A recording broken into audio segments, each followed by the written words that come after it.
कहानी की शुरुआत होती है एक ऐसे खतरनाक श्रापित घने जंगल से जहां चारों तरफ जहरीले सांप भरे पड़े हैं और वहीं पर क्रिम्सन नाम का एक विशाल एनाकोंडा रहता है। कहा जाता है कि जो भी उस एनाकोंडा के इलाके में कदम रखता वो कभी जिंदा नहीं लौटता। अब हम देखते हैं कि उसी जंगल में जेफ अपने दो साथियों के साथ बोट में बैठकर सांपों का शिकार करने जा रहा होता है। दरअसल ये लोग जहरीले सांप पकड़कर शहर में बेचते हैं, लेकिन आज ये लोग एनाकोंडा के इलाके में जा रहे होते हैं। बोट का कैप्टन भी डरे हुए चेहरे के साथ जेफ से कहता है कि आगे का इलाका एनाकोंडा का है, वहां जाना ठीक नहीं। लेकिन जेफ ये सब सुनकर हल्का सा मुस्कुराता है और कहता है कि बस मुझे उस जगह तक पहुंचा दो और अपने पैसे लेकर अपनी बोट घुमाना और चुपचाप वापस चले जाना। और यहीं पर हमें पता चलता है कि जेफ कोई साधारण शिकारी नहीं था, वो सांपों का एक्सपर्ट हंटर था और उसका टारगेट इस जंगल का राजा क्रिम्सन एनाकोंडा ही है। कुछ देर बाद ये लोग आखिरकार उस जगह तक पहुंच जाते हैं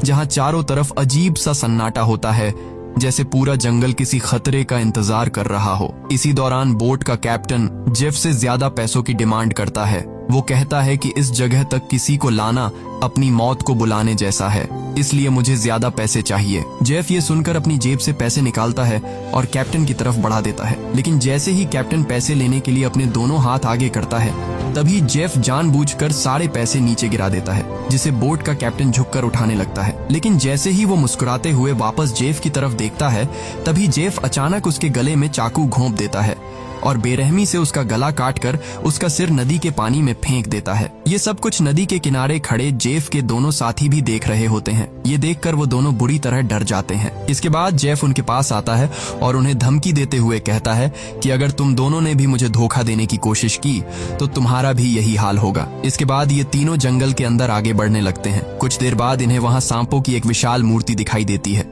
उसे देखकर जेफ समझ जाता है कि क्रिम्सन एनाकोंडा का यही इलाका है। दूसरी तरफ जेफ के दोनों साथियों को वहां काफी सारे जहरीले सांप मिल जाते हैं। ये देखकर वो खुश हो जाते हैं और जल्दी जल्दी उन सांपों को पकड़कर बैग में भरने लगते हैं, क्योंकि ब्लैक मार्केट में इन सांपों की काफी ज्यादा कीमत है। लेकिन जेफ का ध्यान इन छोटे सांपों पर नहीं होता, वो तो सिर्फ इस जंगल के सबसे खतरनाक शिकारी यानी क्रिम्सन एनाकोंडा को ढूंढ रहा होता है। कुछ देर बाद उनमें से एक आदमी सांपों से भरे बैग को लेकर अकेला वापस बोट की तरफ आता है, लेकिन तभी उसकी नजर पानी में खड़ी एक सरकटी लाश पर पड़ती है। वो देखकर दंग रह जाता है, क्योंकि वो लाश उसी आदमी की होती है जिसे जेफ ने कुछ देर पहले मारा था। लेकिन तभी वो लाश अचानक पानी के अंदर डूब जाती है और अगले ही पल पानी के नीचे से कोई विशाल चीज तेजी से उसकी तरफ बढ़ने लगती है। ये देखकर वो आदमी डर के मारे जंगल की तरफ भागने लगता है, लेकिन तभी बिजली जैसी रफ्तार से एक विशाल एनाकोंडा उस पर हमला कर देता है और उसे बुरी तरह जकड़ लेता है। वो विशाल एनाकोंडा उस आदमी की बॉडी पर लिपटकर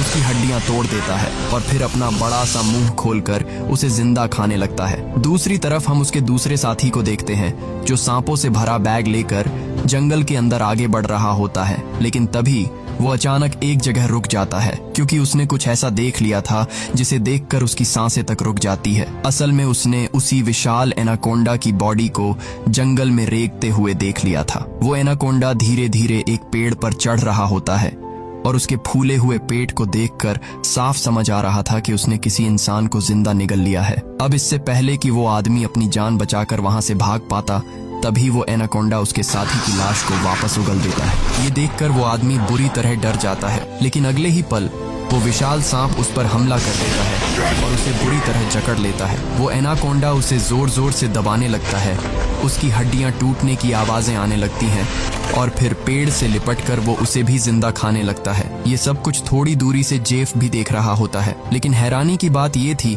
कि अपने साथियों को मरता देखकर भी जेफ बिल्कुल नहीं डरता, बल्कि वो खुश हो रहा होता है। दरअसल जेफ यही चाहता था कि कोई उस एनाकोंडा का चारा बने, ताकि शिकार को खाते समय उसका ध्यान भटक जाए और उसी मौके पर वो उसे बेहोश करके पकड़ सके। इसके बाद जेफ अपनी शॉटगन निकालता है और एनाकोंडा को बेहोश करने ही वाला होता है, लेकिन तभी अचानक पूरे जंगल में जानवर और पक्षी जोर जोर से आवाजें निकालने लगते हैं। उन आवाजों को सुनते ही वो विशाल एनाकोंडा अपने शिकार को वहीं छोड़ देता है और तेजी से जंगल के अंदर चला जाता है। अब आखिर ऐसा क्या आने वाला था जिससे जंगल के सारे जानवर तक डर गए थे? यहीं पर सीन कट होता है और हमें एक सर्कस शो दिखाया जाता है। लेकिन ये सर्कस अब बंद होने की कगार पर था, क्योंकि अब कोई भी इस सर्कस को देखने नहीं आता था। इसी दौरान सर्कस के मालिक के पास बिल याग नाम का एक लड़का आता है। वो सर्कस के मालिक को पैसों से भरा एक सूटकेस देता है और सर्कस में काम करने वाले सभी लोगों को खरीद लेता है, क्योंकि वो थाईलैंड जाकर एक नया सर्कस शुरू करना चाहता था। सर्कस के लोग बिल याग के पास इतने सारे पैसे देखकर हैरान रह जाते हैं,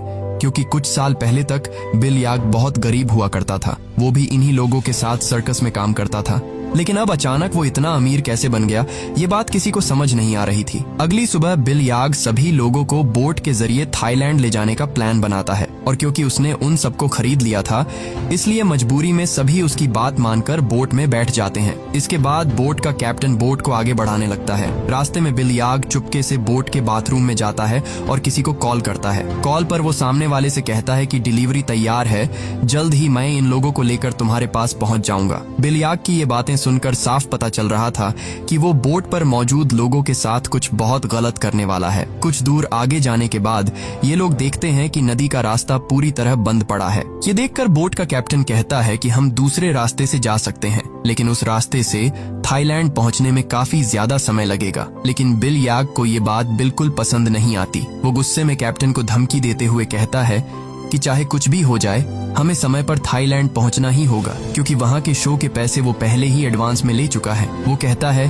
कि अगर हम समय पर शो नहीं कर पाए तो हम पूरी तरह बर्बाद हो जाएंगे। तब बोट का कैप्टन कहता है कि अगर तुम लोग लंबे रास्ते से नहीं जाना चाहते तो हमारे पास सिर्फ एक ही रास्ता बचता है। वो उन कंटेनर्स की तरफ देखते हुए कहता है कि हम इन सब चीजों को बम से उड़ा देंगे और अपना रास्ता बनाकर यहाँ से निकल जाएंगे। बिल याग को कैप्टन का ये आइडिया सही लगता है और वो इसके लिए तुरंत तैयार हो जाता है, लेकिन इन्हें बिल्कुल अंदाजा नहीं था कि ये लोग कितनी बड़ी गलती करने जा रहे हैं। इसके बाद ये लोग कंटेनर्स के पास बम लगा देते हैं और फिर रिमोट दबाकर उनमें जोरदार ब्लास्ट कर देते हैं। धमाके से रास्ता तो साफ हो जाता है, लेकिन अगले ही पल उन कंटेनर्स के अंदर से ढेर सारे जहरीले सांप निकलकर सीधे इनकी बोट पर गिरने लगते हैं। दरअसल उन सभी कंटेनर्स में सांप भरे हुए थे। ये देखकर बोट पर अफरा तफरी मच जाती है। सभी लोग डर के मारे इधर उधर भागने लगते हैं। कुछ ही सेकंड में पूरी बोट जहरीले सांपों से भर जाती है और वो सांप लोगों को डसने लगते हैं। इसी दौरान लेनी नाम की एक लड़की समझदारी दिखाते हुए पाइप से तेज प्रेशर वाला पानी छोड़ देती है,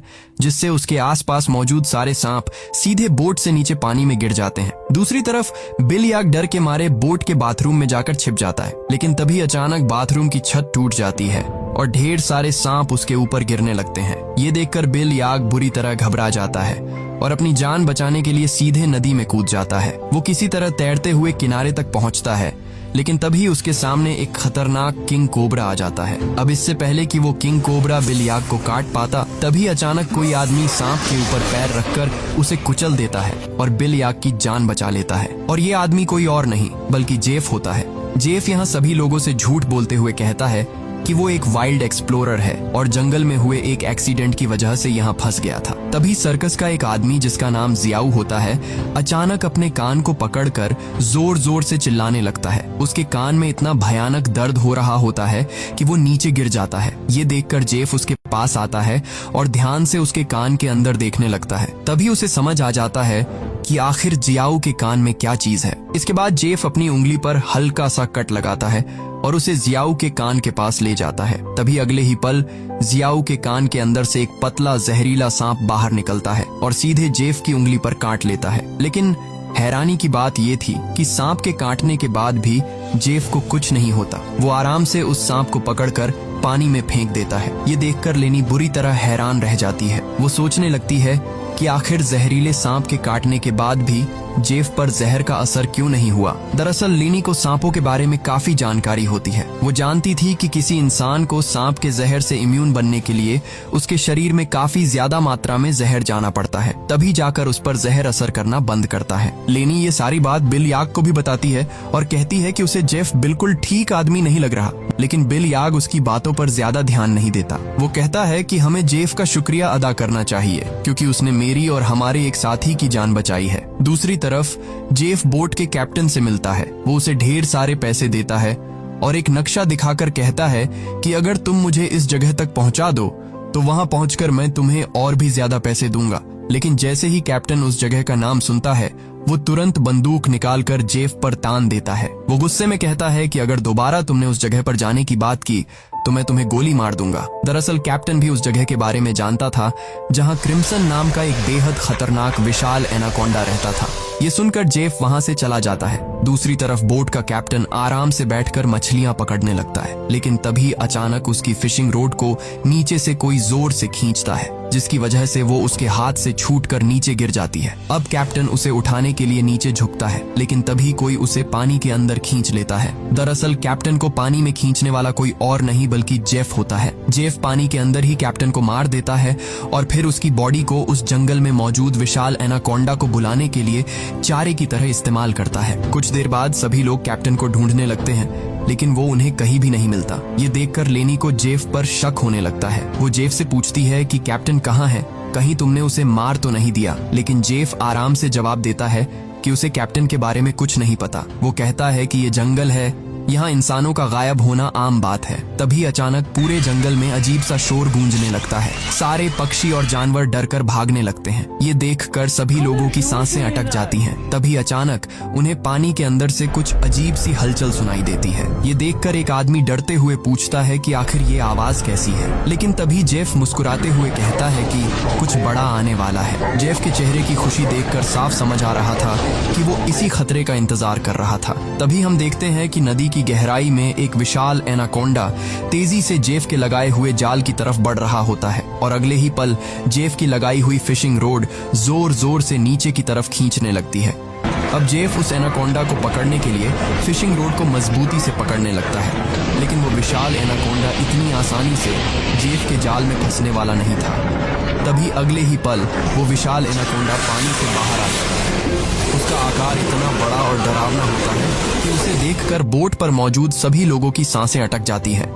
इसी दौरान एनाकोंडा जेफ के हाथ में पकड़ी रस्सी को जोर से खींचता है और जेफ सीधे पानी में जा गिरता है। इसके बाद वो विशाल सांप जेफ को पानी के अंदर इधर उधर पटकने लगता है, लेकिन जेफ इतनी आसानी से हार मानने वाला नहीं था। वो किसी तरह तैरते हुए पास में मौजूद एक छोटी बोट पर चढ़ जाता है और एनाकोंडा के जाल की रस्सी उसी बोट से बांध देता है। अब जेफ हाथ में एक नुकीला हथियार लेकर एनाकोंडा पर हमला करने लगता है, लेकिन उसके वार से उस विशाल सांप पर ज्यादा असर नहीं होता। अगले ही पल वो एनाकोंडा जेफ को पकड़ लेता है और बोट के चारों तरफ लिपट कर उसे नीचे पानी में डुबो देता है। दूर खड़े सभी लोग ये देखकर डर जाते हैं। उन्हें लगता है कि जेफ अब मारा गया, लेकिन तभी अगले ही पल जेफ पीछे से तैरता हुआ वापस बोट पर आ जाता है। ये देखकर सभी लोग हैरान रह जाते हैं। अब जेफ फिर से पानी में उस एनाकोंडा को ढूंढने लगता है, लेकिन उसे बिल्कुल अंदाजा नहीं होता कि वो विशाल सांप अब पानी में नहीं बल्कि उसके पीछे बोट की छत पर मौजूद है। तभी वो एनाकोंडा सबके सामने अपने मुंह से कैप्टन की लाश को उगल देता है। ये देखकर बोट पर मौजूद सभी लोग बुरी तरह डर जाते हैं और अपनी जान बचाने के लिए इधर उधर भागने लगते हैं। इसी दौरान वो एनाकोंडा कमरे में बंद सर्कस के 2 लोगों पर हमला करने वाला होता है, लेकिन तभी पीछे से जेफ हाथ में नुकीला हथियार लेकर उस पर हमला कर देता है, जिससे वो विशाल एनाकोंडा और भी ज्यादा गुस्से में आ जाता है और अब वो सीधे जेफ की तरफ बढ़ने लगता है। लेकिन जेफ खुद को बचाते हुए उस एनाकोंडा से छिप जाता है, मगर वो विशाल सांप भी उसका पीछा नहीं छोड़ता और उसे ढूंढते हुए बोट के अंदर घुस जाता है। वही बोट के अंदर सर्कस के बाकी लोग भी डर के मारे अलग अलग जगह छिपे हुए होते हैं। लकीली वो एनाकोंडा बिल याग और डायना को देख नहीं पाता और उनके ऊपर से रेंगता हुआ खिड़की के रास्ते बाहर निकल जाता है। अब सभी लोग बोट के कोने कोने में छिपकर अपनी जान बचाने की कोशिश कर रहे होते हैं।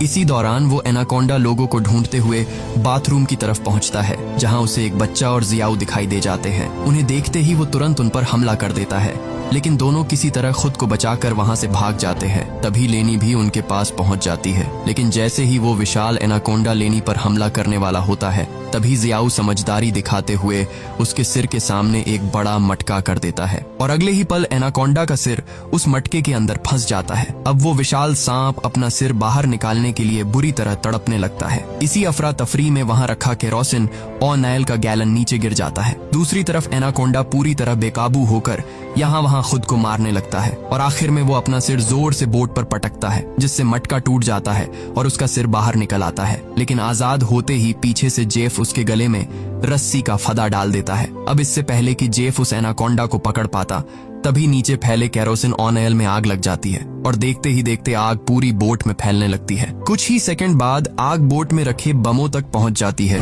और बोट में जोरदार ब्लास्ट होने लगते हैं। तभी अगले ही पल पूरी बोट में एक बहुत बड़ा धमाका होता है। ये देखकर बोट पर मौजूद सभी लोग अपनी जान बचाने के लिए नदी में कूद जाते हैं, लेकिन जेफ ने एनाकोंडा के गले में रस्सी बांधी हुई थी, जिस वजह से वो वहां से निकल नहीं पाता और आग में जलकर मर जाता है। दूसरी तरफ बाकी लोग किसी तरह तैरते हुए नदी के किनारे तक पहुंच जाते हैं। अपनी जलती हुई बोट को देखकर बिल याग रोने लगता है, क्योंकि अब वो लोग समय पर थाईलैंड नहीं पहुंच सकते थे। वही सर्कस के बाकी लोग बुरी तरह डरे हुए होते हैं, क्योंकि वो जंगल के बीचों बीच फंस चुके थे और अब उनके पास वापस जाने के लिए कोई बोट भी नहीं बची थी। लेकिन लेनी समझ चुकी थी कि इन सब के पीछे असली जिम्मेदार जेफ ही था। लेनी गुस्से में जेफ से कहती है कि उसने इन लोगों की बोट को एक जाल की तरह इस्तेमाल किया और अगर वो ऐसा नहीं करता तो ये सब लोग इतनी बड़ी मुसीबत में कभी नहीं फंसते। लेकिन जेफ उसकी बात सुनकर भी बिल्कुल नहीं डरता। वो कहता है कि क्या तुम लोगों को अंदाजा भी है कि उस एक विशाल एनाकोंडा की कीमत कितनी है? वो कहता है कि अगर तुम लोगों ने उसे पकड़ने में मेरा साथ दिया होता तो आज हम सब करोड़पति बन चुके होते। बस फिर क्या था। पैसों का नाम सुनते ही बिल याग की आंखें चमक उठती हैं। वो तुरंत थाईलैंड जाने का प्लान कैंसिल कर देता है और दौड़कर जेफ के पास आता है। बिल याग कहता है कि वो जेफ के साथ है और पूछता है कि आखिर उस एनाकोंडा को पकड़ने के लिए उन्हें क्या करना होगा। इसके बाद जेफ एक मैप निकालता है और सबको दिखाते हुए कहता है कि अगर तुम लोग मेरी मदद करोगे तो इस रास्ते से मैं तुम्हें एक दिन के अंदर थाईलैंड पहुंचा दूंगा। ये सुनकर बिल याग और बाकी लोग जेफ के साथ जाने के लिए तैयार हो जाते हैं, लेकिन लेनी को जेफ पर बिल्कुल भरोसा नहीं होता, इसलिए वो उसके साथ जाने से साफ मना कर देती है। तभी अचानक सर्कस टीम की एक लड़की की तबीयत बिगड़ने लगती है। जब बिल याग उसके कंधे को ध्यान से देखता है तब उन्हें पता चलता है कि उसे एक बेहद जहरीली मकड़ी ने काट लिया है, जिसके जहर से वो मर भी सकती थी। ये देखकर जेफ बाकी लोगों से कहता है कि उसके पास ऐसी दवाई है जो उस लड़की की जान बचा सकती है, लेकिन वो दवाई उसकी बोट में रखी हुई है और अगर वो लोग उस लड़की को बचाना चाहते हैं तो उन्हें उसे उसकी बोट तक पहुंचाना होगा। अब लड़की की जान बचाने के लिए ना चाहते हुए भी लेनी जेफ के साथ जाने के लिए तैयार हो जाती है। इसके बाद सभी लोग जंगल के अंदर सफर शुरू कर देते हैं। कई घंटों तक चलते रहने के बाद जब एक आदमी नदी का पानी पीने लगता है तभी जेफ उसे रोक देता है। जेफ सभी लोगों से कहता है कि इस नदी का पानी भूलकर भी मत पीना। वो बताता है कि इस पानी में ऐसे खतरनाक कीड़े रहते हैं जो पानी पीते समय इंसान के शरीर के अंदर चले जाते हैं और फिर वो कीड़े इंसान के अंदर ऐसी प्यास पैदा करते हैं कि वो पानी पीते पीते खुद को नदी में डुबाकर मार देता है। रास्ते में चलते चलते इन लोगों को भूख लगने लगती है। तब जेफ पास पड़े पत्थरों के बीच से एक सांप पकड़ लेता है। इसके बाद वो उस सांप का जहर निकालता है और फिर ये लोग उसे पकाकर खा लेते हैं। किसी तरह खाना खाने के बाद ये लोग दोबारा अपने सफर पर निकल पड़ते हैं। कुछ देर बाद रात हो जाती है और रात में ये लोग पहाड़ की एक सुरंग के अंदर रुक जाते हैं। वहां सभी लोग आग जलाकर आराम करने लगते हैं, जबकि दूसरी तरफ जेफ अकेला बैठा अपने मैप पर बने विशाल एनाकोंडा को देख रहा होता है। तभी उसे वो समय याद आने लगता है जब पहली बार उस विशाल एनाकोंडा ने उस पर हमला किया था। उस समय वो एनाकोंडा जेफ को मारने ही वाला था, लेकिन तभी जेफ समझदारी दिखाते हुए पास रखे एक लकड़ी के बॉक्स के अंदर छिप जाता है और क्योंकि वो बॉक्स एक ढलान पर रखा होता है इसलिए जेफ उसे धक्का देकर नीचे नदी की तरफ लुढ़का देता है। लेकिन नीचे पहुंचने के बाद जेफ उस बॉक्स से बाहर निकलने की कोशिश करता है, मगर बदकिस्मती से वो उसी बॉक्स में फंसकर रह जाता है और काफी समय तक जेफ उसी बॉक्स के अंदर बंद रहता है। इसके बाद बिल याग और उसके साथी वहां पहुंचते हैं। वो रास्ता साफ करने के लिए डायनामाइट से कंटेनर्स उड़ा देते हैं और उसी धमाके की वजह से जेफ उस बॉक्स से बाहर निकल आता है। सीन फिर से प्रेजेंट में आता है जहां जेफ अभी भी उस मैप को देख रहा होता है। तभी बिल याग उसके पास आता है और पूछता है कि क्या वो उसी विशाल एनाकोंडा को पकड़ना चाहता है। तब जेफ कहता है कि वो कोई साधारण एनाकोंडा नहीं है, बल्कि इस पूरे जंगल का राजा है। वो कहता है कि जंगल का हर जानवर उससे डरता है और उसने अपने जैसे कई विशाल एनाकोंडा तक को मार डाला है। जेफ कहता है कि अगर वो लोग उसे पकड़ने में कामयाब हो गए तो वो रातों रात मिलेनियर बन जाएंगे। बस फिर क्या था, पैसों का नाम सुनते ही बिल याक तुरंत कहता है कि वो भी उस एनाकोंडा को पकड़ने में उसका पूरा साथ देगा। इसके बाद काफी रात हो जाती है और सभी लोग सो जाते हैं, लेकिन तभी सर्कस टीम के एक आदमी की अचानक किसी अजीब सी आवाज से आंख खुल जाती है। वो उठकर देखता है कि उसका भाई वहां मौजूद नहीं है। इसके बाद वो उसे ढूंढते हुए सुरंग से बाहर निकलता है और नदी के पास पहुंच जाता है, लेकिन वहां पहुंचते ही वो जो देखता है उसे देखकर उसके होश उड़ जाते हैं। दरअसल उसका भाई खुद को नदी के पानी में डुबाने की कोशिश कर रहा होता है। वो आदमी तुरंत उसे रोकने की कोशिश करता है, लेकिन उसका भाई उसकी एक भी बात नहीं सुनता। तभी उसकी नजर अपने भाई की नाक पर पड़ती है, जहां से अजीब से कीड़े बाहर निकल रहे होते हैं। ये देखकर वो समझ जाता है कि उसके भाई ने नदी का पानी पी लिया था और जेफ ने इन्हें पहले ही बताया था कि इस पानी के अंदर मौजूद कीड़े इंसान के शरीर में जाकर उसे ऐसी प्यास देते हैं कि वो खुद को पानी में डुबाने पर मजबूर हो जाता है। और अगले ही पल ठीक ऐसा ही होता है। उसका भाई खुद को पानी में डुबाकर मर जाता है। अपने भाई की मौत देखकर वो आदमी बुरी तरह टूट जाता है और रोते हुए वापस सुरंग के अंदर चला जाता है। अगली सुबह सभी लोग फिर से अपने सफर पर निकल पड़ते हैं। कई घंटों तक चलने के बाद आखिरकार ये लोग एक नदी तक पहुंच जाते हैं, लेकिन अब अपनी मंजिल तक पहुंचने के लिए इन्हें उसी नदी के अंदर से पैदल होकर गुजरना पड़ता। शुरुआत में सभी लोग नदी में उतरने से डर रहे होते हैं, लेकिन कोई दूसरा रास्ता न होने की वजह से मजबूरी में वो नदी के अंदर उतर जाते हैं। थोड़ा आगे जाने के बाद अचानक एक लड़का नीचे की तरफ इशारा करता है और तभी हम देखते हैं कि इन लोगों को विशाल एनाकोंडा ने चारों तरफ से घेर लिया था। इसी दौरान उनका वही साथी जिसका भाई पिछली रात मरा था, डर के मारे सबसे पीछे चल रहा होता है, लेकिन तभी पीछे से एक विशाल एनाकोंडा उस पर हमला कर देता है और उसे बुरी तरह जकड़ लेता है। ये देखकर लेनी उसे बचाने के लिए आगे बढ़ती है, लेकिन तब तक बहुत देर हो चुकी होती है, क्योंकि उस एनाकोंडा ने उसकी हड्डियां तोड़ दी होती है और अगले ही पल वो उसे पानी के अंदर खींच ले जाता है। ये देखकर बाकी सभी लोग अपनी जान बचाने के लिए नदी में तेजी से आगे भागने लगते हैं। कुछ देर बाद आखिरकार ये सभी लोग जेफ की बोट तक पहुंच जाते हैं, जहां जेफ अपने वादे के मुताबिक उस लड़की को एंटीडोट दे देता है जिसे जहरीली मकड़ी ने काटा था। अब यहाँ से थाईलैंड की जमीन भी ज्यादा दूर नहीं थी, इसलिए सभी लोग वहां से निकलने की तैयारी करने लगते हैं, लेकिन तभी जेफ उन्हें रोक देता है। दरअसल जेफ इन सभी लोगों को यहाँ तक इसलिए लाया था ताकि वो इन्हें उस विशाल एनाकोंडा के लिए चारे की तरह इस्तेमाल कर सके। जेफ उन सभी लोगों से कहता है कि उसने अपना वादा पूरा कर दिया है और सबको सही सलामत यहाँ तक ले आया है, लेकिन अब उनकी बारी है और अब उन्हें भी उसका साथ देना होगा। तभी वो छोटा बच्चा जेफ से कहता है कि अगर उसकी मदद उस विशाल एनाकोंडा को पकड़ने से जुड़ी है तो वो लोग उसकी कोई मदद नहीं करेंगे। ये सुनते ही जेफ तुरंत अपनी बंदूक निकाल लेता है और दूसरी तरफ बिल याक भी चाकू निकालकर उसका साथ देने लगता है। बिल याक बाकी लोगों से कहता है कि जेफ जो भी कह रहा है उन्हें उसकी बात माननी होगी, लेकिन लेनी गुस्से में कहती है कि क्या वो लोग पागल हो गए हैं, उस विशाल एनाकोंडा को पकड़ना नामुमकिन है और वो लोग अपनी जान खुद खतरे में डाल रहे हैं। तब जेफ कहता है कि वो सही कह रही है, उस एनाकोंडा को पकड़ना आसान नहीं है, लेकिन नामुमकिन भी नहीं। वो कहता है कि जब वो एनाकोंडा अपने शिकार को खा रहा होगा और उसका ध्यान भटका होगा तभी उसे पकड़ा जा सकता है। इसके बाद जेफ और बिल याक सर्कस टीम के 2 लोगों को रस्सी से बांध देते हैं ताकि उन्हें एनाकोंडा के लिए चारे की तरह इस्तेमाल किया जा सके। ये देखकर वो छोटा बच्चा बिल याक से पूछता है कि वो ऐसा क्यों कर रहा है। अगर सब लोग मर गए तो उसकी सर्कस में परफॉर्म कौन करेगा। लेकिन ये सुनकर बिल याक जोर जोर से हंसने लगता है। वो कहता है कि क्या इन लोगों ने कभी सोचा नहीं कि कुछ ही सालों में वो अचानक इतना अमीर कैसे बन गया। फिर वो अपनी असली सच्चाई बताता है। वो कहता है कि वो इन्हें थाईलैंड सर्कस दिखाने नहीं ले जा रहा था, बल्कि इनके बॉडी ऑर्गन्स बेचकर पैसा कमाने वाला था और यही उसका असली बिजनेस था। लेकिन अब उसने अपना प्लान बदल दिया है, क्योंकि उसे पता चल चुका था कि इन लोगों के ऑर्गन्स से भी ज्यादा पैसा वो विशाल एनाकोंडा उसे दिला सकता है। दूसरी तरफ जेफ ने उन 2 लड़कियों को भी बांध रखा होता है और अब वो उनमें से एक लड़की के साथ बदतमीजी करने लगता है, लेकिन तभी वो लड़की चालाकी से ऐसा दिखाती है जैसे वो जेफ का साथ देना चाहती हो। जेफ उसकी चाल समझ नहीं पाता। वो लड़की धीरे धीरे उसके करीब आती है और उसके बालों में हाथ फेरने लगती है, लेकिन मौका मिलते ही वो जेफ की पॉकेट से बंदूक निकाल लेती है और सीधे उसी पर तान देती है। अब जैसे ही वो लड़की जेफ को गोली मारने की कोशिश करती है तभी बंदूक नहीं चलती, क्योंकि उसे उसका लॉक खोलना नहीं आता था। ये देखकर जेफ गुस्से में उससे बंदूक छीन लेता है और उसी लड़की पर तान कर उसे मारने वाला होता है, लेकिन तभी लेनी खुद को आजाद कर लेती है और पीछे से आकर शीशे के नुकीले टुकड़े से जेफ के पेट पर हमला कर देती है। अब जेफ गुस्से में लेनी को जोर से धक्का देकर पीछे गिरा देता है, लेकिन तभी दूसरी लड़की भी जेफ पर हमला कर देती है और पीछे से लेनी उसकी बंदूक छीनने की कोशिश करने लगती है। इसी हाथापाई के बीच अचानक गोली चल जाती है, लेकिन किसी को समझ नहीं आता कि गोली आखिर किसे लगी थी। दूसरी तरफ हम उन दो आदमियों को देखते हैं जिन्हें बिल याग और जेफ ने एनाकोंडा के लिए चारे की तरह बांध रखा था। वो दोनों डर के मारे बुरी तरह कांप रहे होते हैं। कुछ देर बाद एक विशाल एनाकोंडा धीरे धीरे उन्हीं की तरफ बढ़ने लगता है। वही दूर खड़ा बिल याग मजे से ये सब देख रहा होता है। दरअसल वो इंतजार कर रहा था कि जैसे ही एनाकोंडा उन लोगों पर हमला करेगा वो रस्सी खींचकर उसे जाल में फंसा लेगा। लेकिन बिल याग को बिल्कुल अंदाजा नहीं था कि उसके ठीक ऊपर एक दूसरा विशाल एनाकोंडा उसकी तरफ बढ़ रहा है। अब इससे पहले कि बिल याग उसे देख पाता,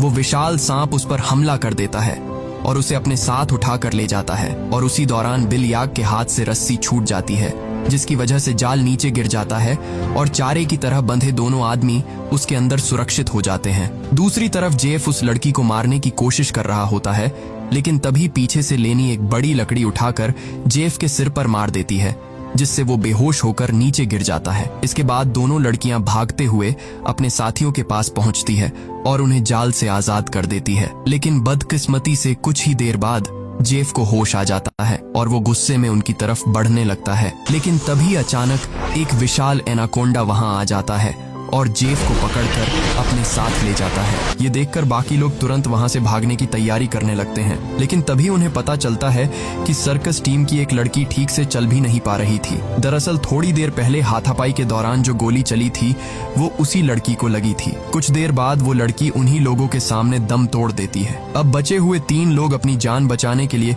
जल्दी से जेफ की बोट में बैठते हैं और नदी के रास्ते वहां से निकलने लगते हैं। लेकिन तभी अचानक पीछे से जियाऊ के कंधे पर कुछ आकर लगता है। जब वो उसे निकाल कर देखता है तब उसे पता चलता है कि वो एक बेहोशी का इंजेक्शन था और कुछ ही सेकंड बाद जियाऊ बेहोश होकर नीचे गिर जाता है। दरअसल जियाऊ पर हमला करने वाला कोई और नहीं बल्कि जेफ होता है, यानी वो उस एनाकोंडा के हमले से भी बच गया था और उसने उस सांप का सिर काटकर उसे मार डाला था। इसके बाद जेफ उन तीनों लोगों को पकड़ लेता है और उन्हें फिर से एनाकोंडा के चारे की तरह बांध देता है। वो उनके चारों तरफ तेज धार वाली लोहे की तार लगा देता है और वहां खून भी छिड़क देता है ताकि एनाकोंडा जल्दी वहां पहुंचे। इसके बाद जेफ जाल की रस्सी पकड़कर थोड़ी दूरी पर जाकर खड़ा हो जाता है। कुछ देर बाद कई विशाल एनाकोंडा खून की गंध सूंघते हुए धीरे धीरे उन तीनों की तरफ बढ़ने लगते हैं। ये देखकर उन तीनों की हालत खराब हो जाती है, क्योंकि अब उन्हें अपनी मौत बिल्कुल सामने दिखाई दे रही थी। अब वो सभी विशाल एनाकोंडा धीरे धीरे उन तीनों के काफी करीब पहुंच जाते हैं। लेकिन तभी अचानक